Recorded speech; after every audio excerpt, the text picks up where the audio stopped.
Coucou les amis et bienvenue dans cette nouvelle vidéo que j'avais trop hâte de vous faire, mais avec les conditions climatiques c'est pas terrible en ce moment. J'ai eu du mal à le faire et je l'ai même faite hier et en fait ça donne rien parce que j'ai été dans un parking à un sous-sol et le son est horrible. Donc je vous la fais aujourd'hui. Ça y est, vous la voyez, elle est là, elle est arrivée, je vous la présente. Mais avant ça, deux petits mots.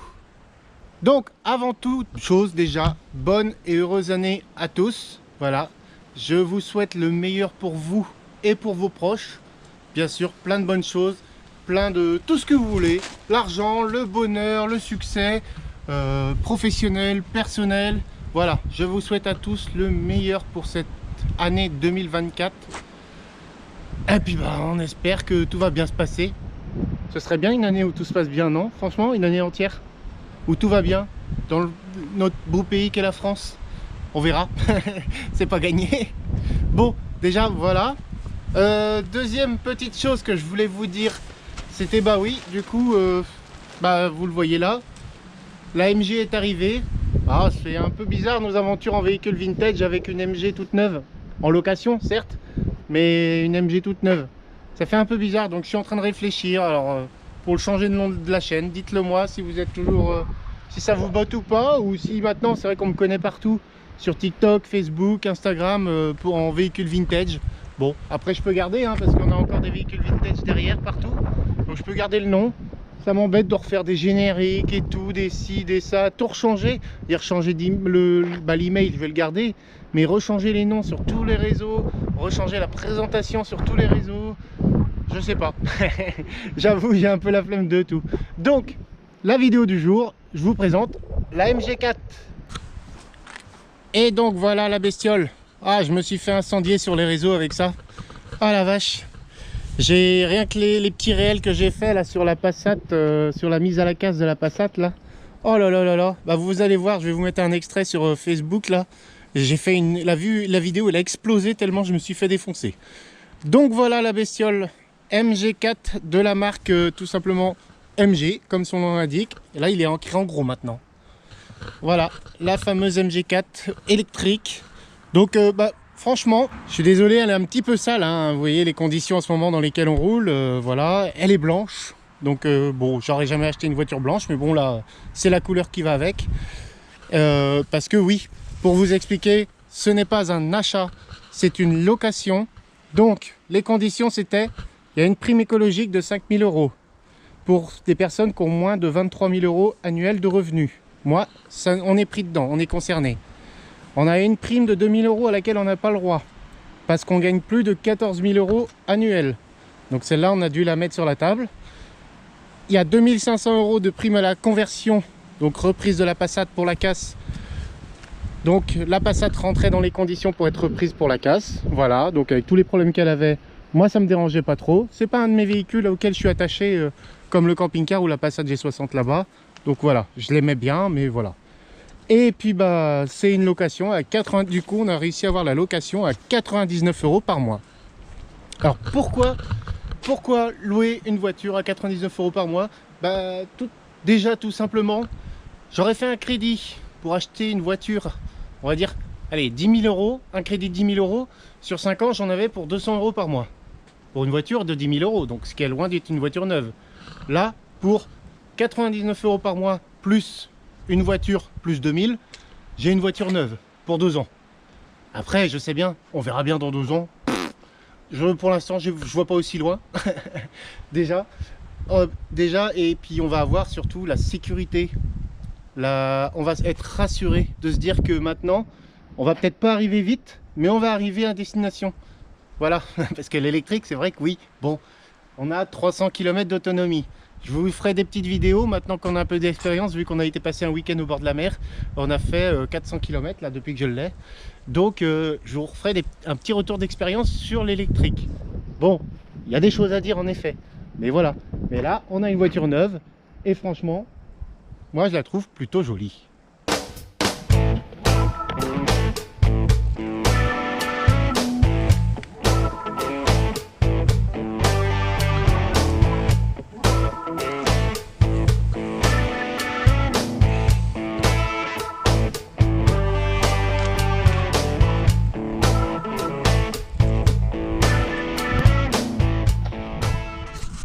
Alors déjà, côté esthétique, franchement, je trouve qu'on est vraiment plutôt pas mal. Elle est pas dégueulasse par rapport à d'autres modèles chinois qu'on a pu voir. Vous voyez, elle est vraiment, on va dire, un peu typée racing quand même. Donc là, on a des feux très pointus, très affilés. Pour, y a toujours le côté asiatique, c'est les feux toujours très effilés comme ça. Avec cette espèce de lèvre avant là, en plastique, qui donne vraiment un petit côté racing, un peu plus posé au sol. Ici, vous pouvez voir, il y a un petit carré blanc, c'est la caméra qui détecte tout autour. Ici, on a un semblant de carbone, de faux carbone. Voilà, ça donne un petit côté racing, même si c'est électrique. Il n'y a plus de calandre, donc c'est plutôt pas mal. Les feux, on a un joli design de feu, même à LED. Vous allez voir ça tout à l'heure. Ici, on a des petites écopes. Alors normalement, ici, il y a une barre de LED aussi, mais sur les versions plus luxueuses. Ça, c'est vraiment le standard bas de gamme. Donc, vous voyez, petites écopes qui servent à refroidir les freins, sûrement. Voilà, mais voilà, normalement, ici, il y a une barre de LED en plus qu'on n'a pas. On a un beau système de feu à LED. Donc, franchement, les feux sont plutôt jolis. Bon, on a des enjoliveurs, ça, c'est comme toutes les voitures électriques. En dessous, il y a sûrement des jantes alu. Un jour, je vous ferai une petite vidéo où j'enlèverai. Enfin, on va découvrir les jantes alu. Pour l'instant, on a des enjoliveurs pas très jolis. Mais voilà, on a des roues en 17. Les rétroviseurs noirs avec les répétiteurs de clignotants là, qui sont plutôt jolis aussi, ça va bien. Voilà, on a une ligne vraiment un peu style... Donc là, on est sur une gamme un peu, on va dire, autour de la Mégane et de la 308. Un petit peu surélevé. Voilà, on se retrouve un petit peu en mode SUV. Mais c'est vraiment joli, hein, même avec les petits bas de caisse là en noir. Ça fait plutôt sympa. Toujours avec cet esprit un peu faux carbone. Vous voyez, bon, je suis vraiment désolé, elle est sale, mais... Et toujours avec cet esprit faux carbone. Et l'arrière, franchement, il est vraiment plutôt sympa aussi. Donc normalement, sur les versions au-dessus de celle-là, donc ça c'est la version standard, la version Luxury, Confort et X-Power, elles ont un béquet ici, divisé en deux. Je vais vous mettre une petite photo. Nous, on l'a pas. Alors du coup, on se retrouve à la place avec un petit béquet ici sur le coffre, vous voyez, petit béquet qui remonte et qui rend pas dégueulasse non plus. Donc c'est pareil, sur les autres versions un peu plus haut de gamme, on a cette partie noire n'est pas existante. C'est une partie translucide comme ici. Et ici, tout le long, on a une barre de feu rouge, du coup, qui prolonge dans les feux. Nous, on n'a pas cette barre de feu rouge, mais du coup, on a ce coffre en plastique avec ce petit béquet qui est plutôt mignon. Voilà. Ici, nous avons un truc, ça, je sais pas ce que c'est. Ça doit être le troisième feu stop, mais vu que je suis jamais derrière ma voiture quand je freine, je vois pas. Voilà. Nous avons aussi un gros pare-choc, un peu style diffuseur voiture de sport. Voilà. Avec au centre, comme les Formule 1, ça doit être le feu anti-brouillard. Voilà, comme les Formule 1, ça se retrouve au milieu. Donc ce qui donne voilà, un aspect plutôt sympa à la voiture. Et on voit qu'il y a quand même eu un vrai travail de design comparé à d'autres marques ou d'autres voitures. Il y a vraiment eu un vrai travail de design derrière, je trouve. Les feux sont vraiment très beaux. Regardez, si j'ouvre la voiture, parce que quand on ouvre la voiture, maintenant ça allume les feux. Tac, voilà. Si j'ouvre la voiture, ici vous voyez il y a des croisillons rouges. Là on les voit pas forcément, elles ne s'allument pas. Je vais vous allumer les feux directement. Tac. Voilà. Donc voilà, maintenant que les feux sont allumés, on voit mieux. Et donc ici vous voyez on a les petits croisillons rouges sur le dessus qui font très joli aussi. Donc ça fait une belle signature lumineuse, moi je trouve. Vous voyez, quand on fait le tour, c'est vraiment pas mal.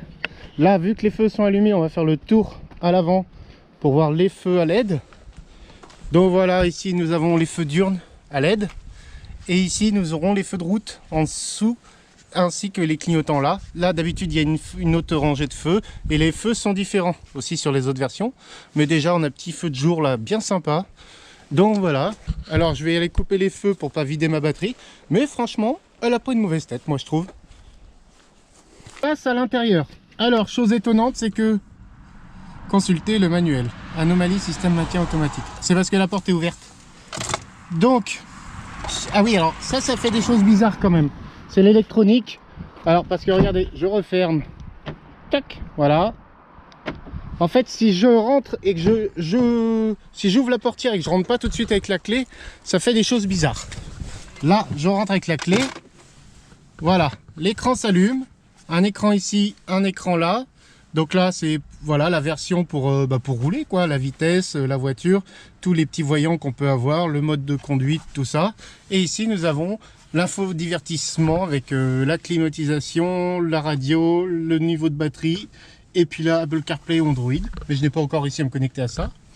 Donc voilà. Alors, chose étonnante, oui, du coup, c'est que on pose la clé à côté là, et tout s'allume. Voilà. Et là, on est prêt à partir. Ouais, c'est bizarre, hein. Là, j'ai juste appuyé sur le frein, regardez. Tac. Ah non, parce que la porte est ouverte. Je ferme la porte. Donc là, tout s'affiche. J'appuie sur le frein. Voilà, ready, système prêt. À ce moment-là, là, vous voyez, je suis en mode parc. Ici, j'ai reculé neutre drive. Je mets en drive. Et voilà, ça avance tout seul. Ça avance tout seul. C'est vraiment, et pour mettre en mode parking, du coup, le gros P au plein milieu, et voilà, on est en mode parking. C'est vraiment original, donc vous voyez, on est dans un silence d'or, pas de bruit, à part moi qui parle. Mais voilà, sinon, pour l'intérieur, on est plutôt pas mal, moi je trouve, regardez-moi ça, cette porte, un peu style alu ici, pareil ici, là on est sur un noir brillant, qu'on retrouve un peu partout sur le volant. Donc ça, après bien sûr, à l'usage, avec le vieillissement, on verra, vous voyez, c'est pareil, toujours ce noir brillant autour. Je pense que ça doit s'abîmer facilement. On verra bien. Bon, nous, on l'a que pour 2 ans. Vous voyez, le petit Sky imitation cuir, là, avec le petit liseré bleu, qu'on retrouve vraiment partout. Vous voyez, sur les sièges, ça, c'est des sièges de base, hein, avec le petit liseré bleu aussi. Et on est vraiment pas mal.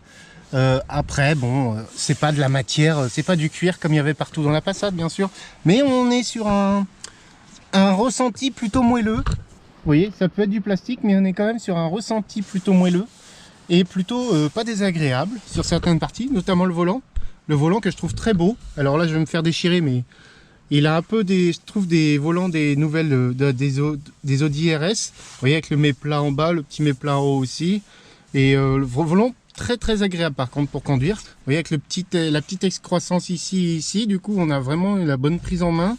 Ici on est sur un volant 2 branches, donc on a une excroissance ici pour faire imitation 3 branches, mais on le tient vraiment bien. Et moi je trouve que le volant est vraiment sympa et plutôt agréable, ergonomique aussi. Avec là, ça c'est le bouton pour la radio, je vais pas le mettre sinon YouTube il va pas aimer. Voilà, on a plein de boutons aussi, là le régulateur, 2 commodos, comme toutes les voitures j'ai envie de dire, mais voilà, des commodos plutôt bien faits aussi, facile d'accès. Voilà, je vous ferai une vidéo plus poussée sur l'infodivertissement parce qu'il y a des choses à dire aussi. Bah oui, vu que c'est une électrique qui a beaucoup d'aides à la conduite, qui ne sont pas très judicieuses à mon goût, ou plutôt dangereuses même limite. Mais voilà, on se retrouve avec une voiture qui est plutôt sympa, après à voir avec le temps. Donc là j'ai mis la plage arrière ici, c'est parce que le petit chien il a retrouvé sa place dans le coffre. Donc j'ai trouvé un tapis de coffre sur AliExpress pour aller dedans. Vous voyez, petit coffre bien sympa avec les câbles. Donc ça c'est un câble qu'on m'a prêté, et ça c'est le câble d'origine de la voiture, parce que ça c'est un câble à domicile et ça c'est le câble pour les chargeurs. Et moi je n'ai pas de câble à domicile, c'était vendu 360 €. Et en fait, lorsqu'on loue une voiture comme ça en longue durée, tout ce qu'on rajoute comme option est payant. Oui, comme toutes les voitures j'ai envie de dire. Sauf que là, ça rentre pas dans la mensualité. C'est-à-dire que j'aurais bien voulu l'attelage, mais l'attelage à faire monter avec la main d'œuvre, c'est 1 900 € à payer à la livraison. Le tapis de coffre, c'était 97 € à payer à la livraison. En fait, ça rajoutait. Pour avoir la mensualité de 99 €, fallait rajouter toutes les options payantes et les payer cash. Donc, on n'a rien pris. Les barres de toit, j'en ai pas non plus. J'ai plus d'attelage et j'ai pas d'autre voiture de quoi tracter une remorque. Ça, c'est dommage. Alors, ce que je vais faire, c'est que je vais acheter des barres de toit pour véhicules, mais qui n'ont pas les barres transversales, comme le break. J'avais des barres Lidl avant qui faisaient très bien l'affaire. Et puis, là, va falloir que j'en trouve d'autres. D'autres barres de toit pour mettre un coffre de toit au moins. Sinon, voilà, hein, l'attelage, on fera 100, on va trouver des solutions. Hein. On achètera un Express ou un C15. Mais non, franchement, voilà. Petite, petite voiture sympa. Voilà. En neuf, je l'aurais pas acheté 28 000. C'est le prix qu'elle vaut en neuf. 22 000 avec toutes les réductions des primes écologiques. Je l'aurais pas acheté en neuf, hein, franchement. Parce que déjà, j'ai pas les moyens. Mais surtout, j'aurais eu 28 000 euros. J'aurais préféré les mettre ailleurs. Ou même 22 000. Je les aurais mis dans autre chose. Voilà. Là, c'était vraiment l'occasion d'essayer l'électrique. Parce qu'on nous rabâche qu'il va falloir y passer. On nous rabâche qu'il faut arrêter les voitures thermiques en 2035. On nous rabâche tout ça. Donc, c'était l'occasion d'essayer. Mais j'y serais jamais passé s'il n'y avait pas eu toutes ces primes écologiques et tous ces trucs. Et la possibilité de l'avoir à moins de 100 euros. Parce que franchement, une voiture neuve à moins de 100 euros, bah, pour l'instant, on ne fait pas encore. Là, le gouvernement est en train de passer des trucs pour des voitures à moins de 100 euros. MG l'ont déjà fait. Hein. Par contre, ils n'y ont plus le droit. C'est fini. Bah oui, parce que du coup, vu que c'est une voiture électrique qui n'est pas fabriquée en Europe, les primes écologiques ne marchent plus à partir du 1er janvier. Ça, c'est dommage pour eux. J'ai été parmi les derniers à en profiter, on va dire, parce qu'elle est immatriculée du 26 décembre, un truc genre là. Donc, j'ai été parmi les derniers à en profiter. Mais voilà. Après, alors, le vendeur chez MG me disait qu'ils sont peut-être en train de voir pour faire construire des usines en Europe, peut-être en Allemagne. Donc, ce serait peut-être comme ça qu'MG pourrait récupérer leurs primes écologiques. Voilà. Sinon, il va falloir acheter des Renault, des Peugeot, mais qui seront beaucoup plus chers, bien sûr. Donc voilà les amis pour cette petite vidéo. Première vidéo sur la MG4, première grosse vidéo. Parce que j'ai fait pas mal de réels, de shorts, hein, donc j'ai un peu brisé le truc, on va dire, le suspense. Mais voilà, première grosse vidéo sur cette fameuse MG4. Je vous en ferai d'autres pour vous parler de la conduite notamment, l'infodivertissement, de tout ce qu'il y a autour. Et puis bien sûr, on fera un comparatif électrique, thermique. Voilà. Donc, bienvenue sur nos aventures en véhicule vintage neuf. Donc voilà les amis, sur ce, je vous dis à bientôt pour une nouvelle vidéo. Et encore merci à vous d'être aussi fidèles et tous les messages, ça fait du bien au cœur des fois. Quand on n'a pas le moral, vos messages me font vraiment du bien. Voilà. Et je vous dis à bientôt pour une nouvelle vidéo et une belle année. Bye bye.